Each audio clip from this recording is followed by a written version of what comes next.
चलिए आज हम ओशंस की गहराइयों तक चलते हैं, जहां पर हम 7 सबसे खतरनाक और मिस्टीरियस क्रिएचर्स को एक्सप्लोर करेंगे। ओशन हमारे प्लेनेट की सरफेस का 70% एरिया कवर करता है, इसीलिए बहुत कुछ ऐसा बाकी रह जाता है जो कि अनएक्सप्लोर्ड होता है। इसी वजह से ये डीप सी क्रिएचर्स बहुत ज्यादा स्ट्रेंज दिखाई देती हैं और इन क्रिएचर्स ने एक्सट्रीम कंडीशंस में जिंदा रहने के लिए ऐसी अडॉप्टेशंस को इवॉल्व किया होता है जो वाकई इंटरेस्टिंग और हैरानकुन हैं। तो चलिए फिर हम एक ऐसी जर्नी पर चलते हैं जो पूरी तरह डेंजरस और मिस्टीरियस क्रिएचर से भरी पड़ी है।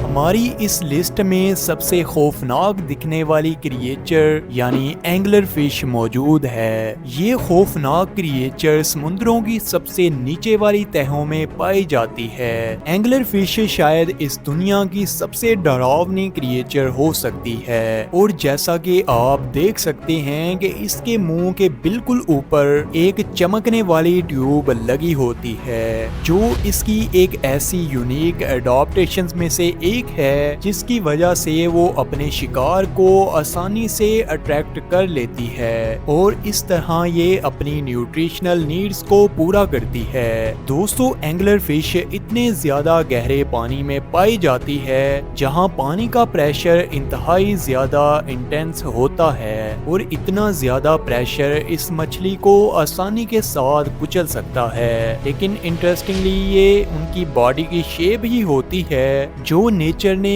इसको दे रखी है और ये अपनी इसी डरावनी बॉडी की वजह से अपने आप को बहुत से खतरों से प्रोटेक्ट कर पाती है। और दोस्तों, ओशन में पाई जाने वाली अजीबोगरीब क्रिएचर्स में जायंट ट्यूब वर्म्स भी बहुत ज्यादा फेमस हैं। ये पैसिफिक ओशन में मौजूद हाइड्रोथर्मल वेंट्स के करीब रहना पसंद करते हैं। दोस्तों, हाइड्रोथर्मल वेंट्स गर्म पानी के चश्मे होते हैं जो कि ओशन के सबसे गहरे पार्ट में मौजूद होते हैं और यही वेंट्स इन जायंट वर्म्स को सस्टेनेबल एनवायरनमेंट प्रोवाइड करते हैं। दोस्तों, इन वर्म्स के बारे में इंटरेस्टिंग फैक्ट ये है कि ये ओशंस में पाए जाने वाले वर्म्स की सबसे बड़ी स्पीशीज हैं और इनका साइज 2 इंसानों के बराबर हो सकता है। क्वेश्चन पैदा होता है कि इतने बड़े वर्म्स क्या खाते और पीते हैं, यानी एक्चुअल में इनका एनर्जी सोर्स क्या है। ये वर्म्स ओशन की उन डीप गहराइयों में पाए जाते हैं जहां पर सनलाइट मुश्किल से ही पहुंच पाती है और इस तरह सनलाइट इनका एनर्जी सोर्स नहीं हो सकता।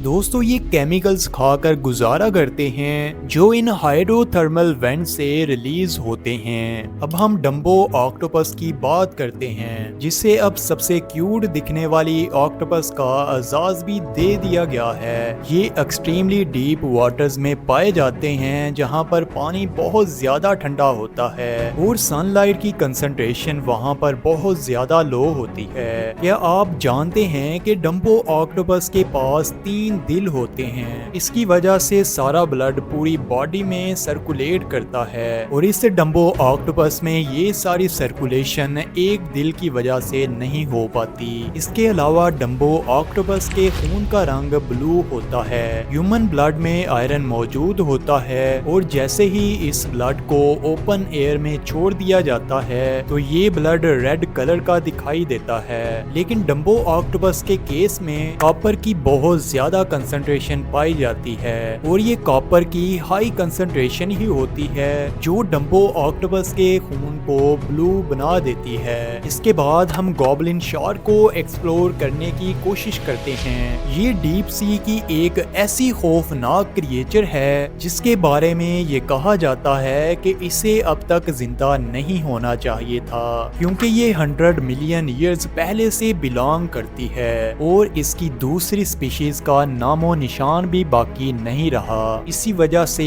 इस शार्क को लिविंग फॉसिल कहा जाता है। दोस्तों, ये आम शार्क से बहुत ज्यादा खौफनाक दिखाई देती है। इसकी वजह शायद ये हो सकती है कि ये अपनी नाक से बहुत तेजी से ग्रो कर जाती है और इस तरह इसकी नाक का साइज एक्सट्रीम लिमिट को भी क्रॉस कर जाता है। डीप ओशन में पाई जाने वाली ये गॉबलिन शार्क बहुत बड़ी हंटर मानी जाती है और इसे इसकी हंटिंग स्ट्रेटेजी की वजह से एम्बुश प्रेडेटर की लिस्ट में शामिल किया जा चुका है, क्योंकि ये हमेशा अपने मुंह को खुला रखती है ताकि ये किसी भी वक्त अपने शिकार को दबोच सके और इसी वजह से इसे शार्क्स की तमाम स्पीशीज में से सबसे ज्यादा डेडली माना जाता है। इसके बाद डीप सी ड्रैगन फिश भी बहुत ज्यादा खौफनाक दिखाई देती है। दिखने में ये क्रिएचर पहले ही बहुत ज्यादा डरावनी होती है, लेकिन जैसे ही ये चमकना शुरू करती है इसकी डरावनी अपीयरेंस और भी ज्यादा खुलकर वाजे हो जाती है। ये ड्रैगन फिश अपने फोटोफोर्स की वजह से स्पेशलाइज्ड लाइट प्रोड्यूस कर सकती है। ये अपनी इस लाइट को अपने फेलोज के साथ कम्युनिकेशन में यूज करती है, जिसकी वजह से इसकी यूनिक नेविगेशन स्किल्स का पता चलता है। इसके बाद हम जायंट स्क्विड्स पर नजर डालते हैं। जैसा कि इनके नाम से ही जाहिर है कि ये साइज में बहुत ज्यादा बड़े होते हैं और इसकी एक आंख बास्केटबॉल के साइज की होती है, लेकिन इनके टेंटिकल्स बहुत ही ज्यादा बड़े साइज तक पहुंच जाते हैं। गहरे समुद्रों में पाई जाने वाली ये क्रिएचर डीप सी की मिस्ट्री का सबसे बड़ा सिंबल है। दोस्तों, सबसे एंड पर हम वैम्पायर स्क्विड को एक्सप्लोर करते हैं। ये वाकई मिस्टीरियस क्रिएचर है जो कि ग्रेट ओशंस की उन गहराइयों में पाई जाती है जहां पर ऑक्सीजन की कंसंट्रेशन बहुत ही ज्यादा लो होती है, लेकिन इसके मुकाबले में प्रेशर बहुत ही ज्यादा इंटेंस होता है। अगर वैम्पायर स्क्विड की बात की जाए तो ये डीप सी की सबसे ज्यादा